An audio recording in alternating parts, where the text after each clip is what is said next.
From the 11 Alive studios, this is the Georgia Vote with Faith Jesse and Zach Merchant.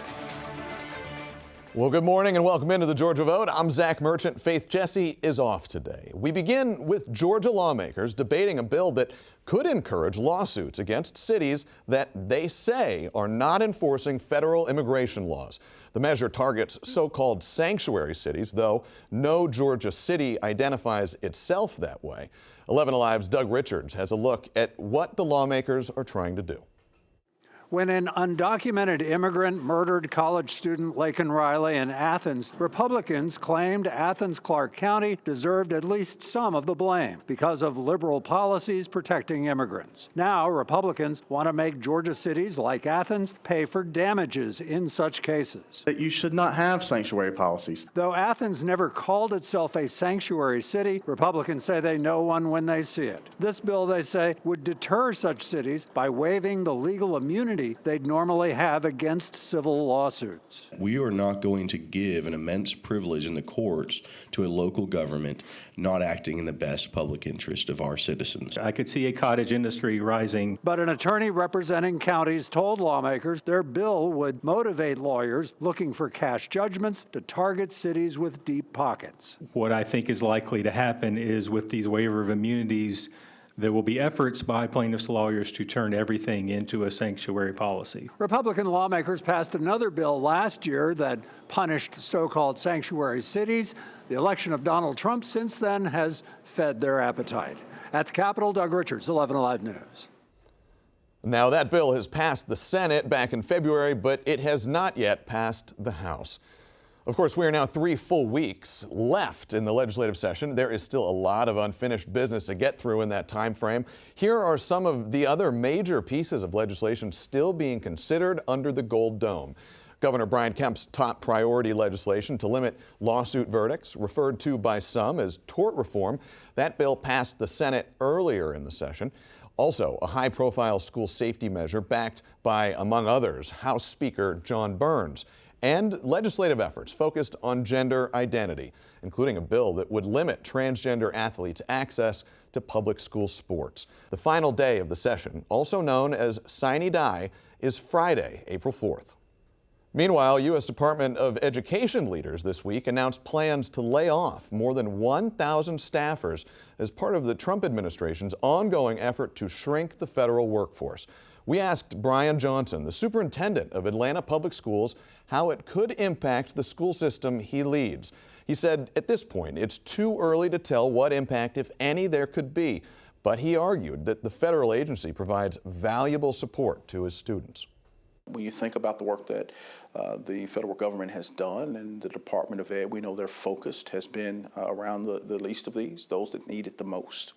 And as a school district, an urban school district that serves so many kids that are economically disadvantaged, that live with home insecurity, food insecurity, you name it, the programs and such that the federal government has offered are important to us. Johnson said he is hoping the layoffs do not impact any of those programs. And in an emailed statement, a Department of Education spokesperson said to 11 Alive News that the cuts would have no impact on department funding to public schools. Meanwhile, the nation's Ag Secretary, Brooke Rollins, was under the Gold Dome this past week, touting an upcoming influx of money to help people still recovering from last year's Hurricane Helene. This is coming from a $100 billion disaster relief package passed by Congress just before Christmas.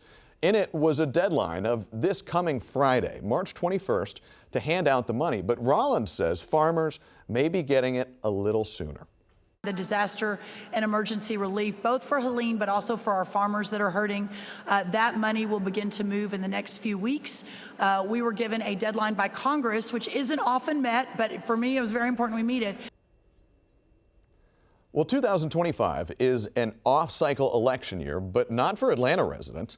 This fall, they'll go to the polls to select the city's next mayor, and incumbent Andre Dickens is asking for another 4 years on the job. This past week, Mayor Dickens made his re-election bid official with a campaign kickoff event at his election headquarters. Speaking to press there, he emphasized what he sees as his accomplishments from the first term he served, like increased affordable housing and infrastructure improvements. Dickens' path to his first term in the mayor's office involved a heated runoff race with then City Council President Felicia Moore after he came in second place in the general election race.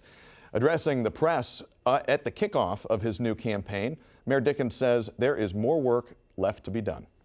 As I ran for mayor back in 2021, the goal was to serve for 8 years, 2 terms, all the way to 2030, to be able to deliver all the things that we talked about. And I had this dream since I was 16 years old to become mayor of Atlanta. God and good people like these right here have blessed me to be able to be the mayor of Atlanta. So I'm thankful for my family. I'm thankful for the cabinet and team at the city of Atlanta that have delivered all this success that we have for the people of Atlanta. Well, Andre Dickens is gearing up for his 2025 mayoral race, and statewide races in 2026, they're starting to feel closer and closer now as well. Georgia Attorney General Chris Carr has formally announced he is running for governor in 2026. He's hoping to follow fellow Republican Governor Brian Kemp, who is term limited and cannot run again. We sit down with the Republican lawmaker in this week's Sunday Conversation, and we start, of course, with the biggest question. Why do you want to be Georgia's next governor? Well, because we're the model for the nation.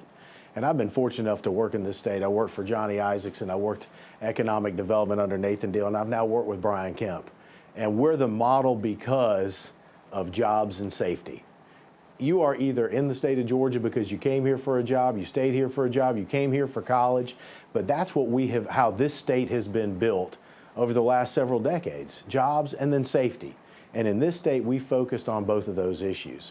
And in addition, look, I've worked for some great folks.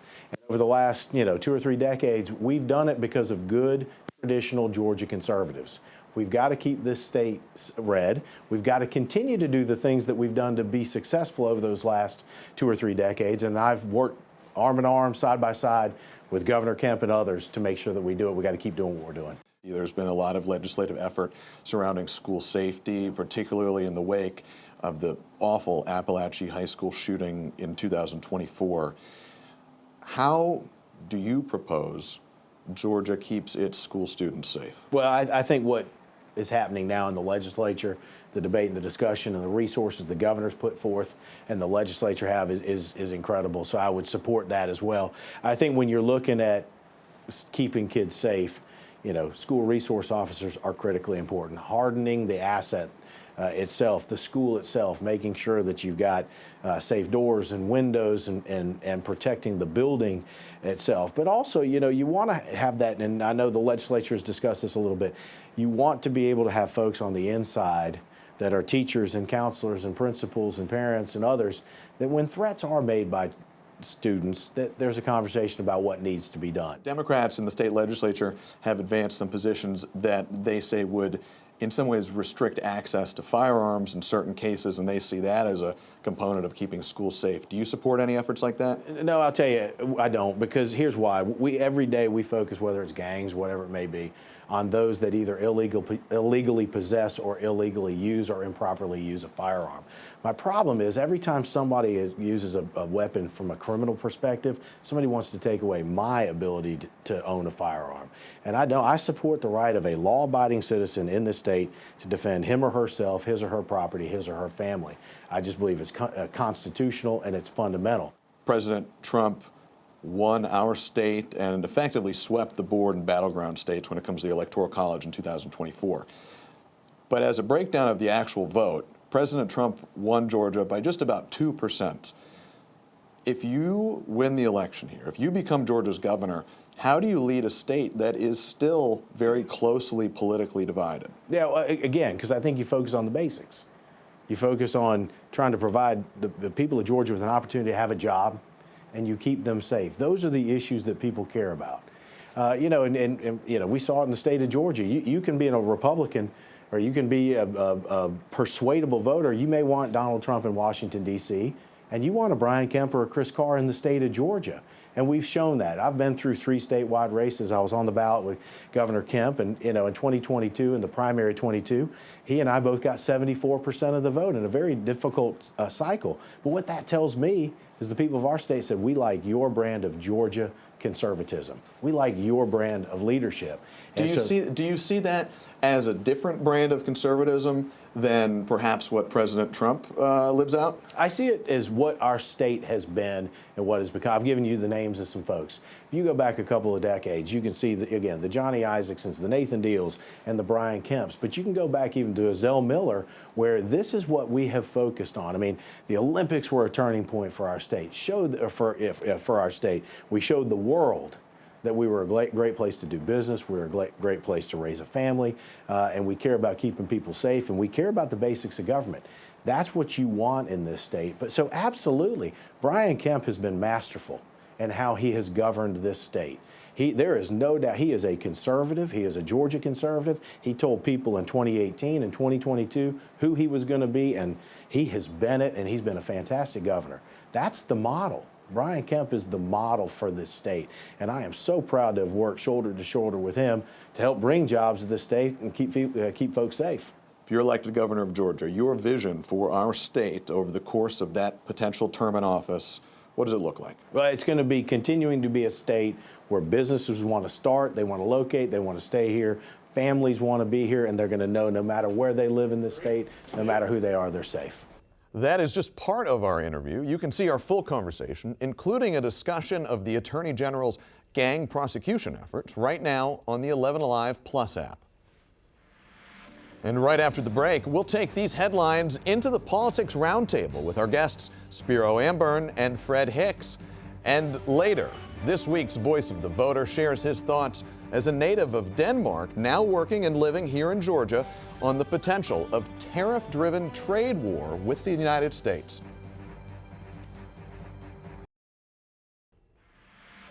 Welcome back into the Georgia Vote. A major pullback for the Trump administration impacting Metro Atlanta.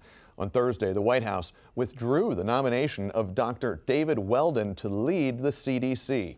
The news broke less than an hour before a planned hearing on the former Florida congressman's nomination. Weldon was considered to be closely aligned with Health Secretary Robert F. Kennedy Jr., who for years has been one of the nation's leading anti-vaccine activists.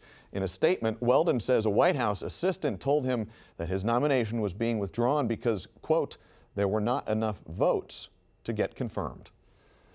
That's national news, but in so many ways, national news is always impacting Georgia, and that is why it's a great time to bring in our weekly Georgia Vote Political Roundtable with two veterans of the panel, Spiro Amburn, a veteran Republican strategist, and Fred Hicks, a veteran Democratic strategist and consultant. It's great to have you both here. Let's start with this. We heard from Republican Georgia Attorney General Chris Carr earlier in the show. He's jumped in with both feet. He's running for governor in 2026. Spiro, I want to start with you. Who else should we be watching for as we are looking ahead to that election year that is feeling closer and closer? Sure. Well, I think you have to start by looking at Governor Kemp and Lieutenant Governor Burt Jones, what they decide to do or not do. Obviously, Governor Kemp is term limited and can't run for governor again. But I think Lieutenant Governor Jones has obviously shown interest in that, but has not made it a formal announcement. Once he makes a decision on what he's going to do, then I think you will see a lot of dominoes fall on the Republican side. The session ends on April 4th. I think within 30 days of that, probably by May 1st, you're going to see the floodgates open, would be my guess. The session ends, and that's sort of the starting bell for campaign season. Really? Is that the case, Fred? Absolutely. So there is a disclosure period that, or report that will be due June 30th. And so to Spiro's point and to your point, Zach, once we get past the April 4th session, then people will be in a sprint, not just to announce, but to raise money to have a strong showing and on that disclosure report.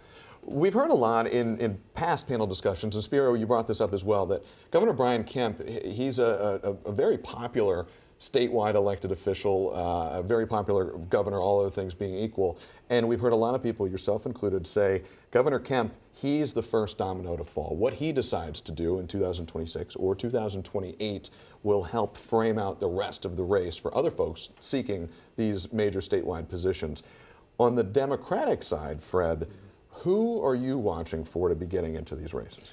So Spiro used the term domino effect, and I think that's what we're going to see. So in the governor's race, I think we're going to see Congresswoman Lucy McBath. She's filed her preliminary paperwork for that. The exploratory committee that she spun up about a week ago. Correct. Former Atlanta Mayor Keisha Lance Bottoms continues to send signals that she's considering it. There's a little speculation in Democratic circles that Stacey Abrams, the two-time nominee, is considering it. We also have heard that State Senator Jason Estevez is kicking the tires, as well as former Dept CEO Michael Thurman and other people, like potentially former Chick-fil-A executive Rodney Bullard as well. So that's going to be an interesting field. And once that is settled, then we'll see people slot for other races like Lieutenant Governor, Attorney General, State Superintendent of Schools, and all of that. But once that field sort of coalesces, then we'll see everything else. These are going to be busy, full primaries. Spiro, I want to spend one last moment on this and then shift topics here, but I think it's germane. It's worth mentioning here. And probably on the Democrat side too, Fred, correct me if I'm wrong, but are we gearing up to see a situation in these primaries, particularly for governor, where we're going to see the divisions within the parties? We're going to see some folks stake out a more, relatively speaking, centrist position. You saw Chris Carr really referencing Governor Brian Kemp a lot in that interview. Right. We've seen other folks like Lieutenant Governor Burt Jones over the past few years more closely align himself with President Donald Trump. There has been some friction between President Trump and Governor Kemp at times in the past. Are we going to see these dynamics play out in the primary? Sure, I think you will. I think that's naturally part of the political process, whether it's in the Republican primary or Democrat primary. They all have to, play to the base, so to speak. But the trick to that is also thinking about the general election and, making sure that you can capture middle-of-the-road voters in November. But I definitely think you'll see some of those constitutional officers start to take a look at these statewide races. Let's shift gears here. We've got about 60 seconds left. Fred, to you, we're in the back half of the legislative session right now. What unfinished business under the Gold Dome are you watching? So I am watching this bill, the Sanctuary City bill, and then of course the Tort Reform bill is something that we're looking at as well. Spiro? Yeah, tort reform, public safety is obviously an issue. The school safety bill, which has passed the House and is now over in the Senate. Tort reform has come from the Senate to the House, so they each have issues in play. The girls' sports issue and the state budget.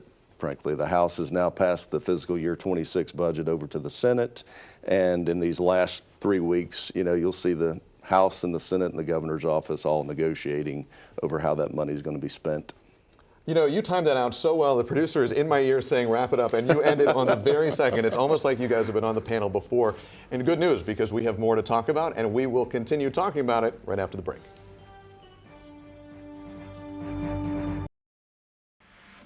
Welcome back into our political roundtable. There's so much to talk to as this legislative session moves into the back half that we couldn't fit into one block, so we brought you guys back here.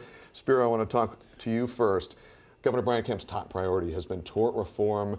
It's still moving its way through the legislature. Is this going to get passed?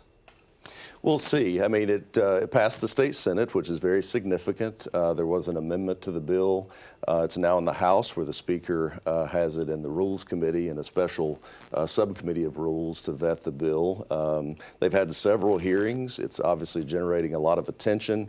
Many press conferences at the Capitol. A really between high-profile business community and victims' rights groups. So I suspect that reasonable heads will get together and ultimately they will pass a bill. On that note, I hate to cut you off, Spiro, about 20 seconds to you. Fred, the governor has threatened calling a special session if this doesn't get done. Could we see that? I think it's very possible. He, the Lieutenant Governor, and the Speaker have all said this is their top priority. I will say that now that it's moved to the House, that the anti-tort reform groups have really sort of coalesced, and they are mounting a much more vigorous campaign. So there's a lot more road ahead for tort reform. A lot more. Absolutely. Guys, we appreciate it so much as always. And good news, the Georgia vote continues. Up next, it is our voice of the voter, a native of Denmark, now the head of a successful business here in Georgia. Find out how he's maneuvering an ever-changing economic landscape. Up next.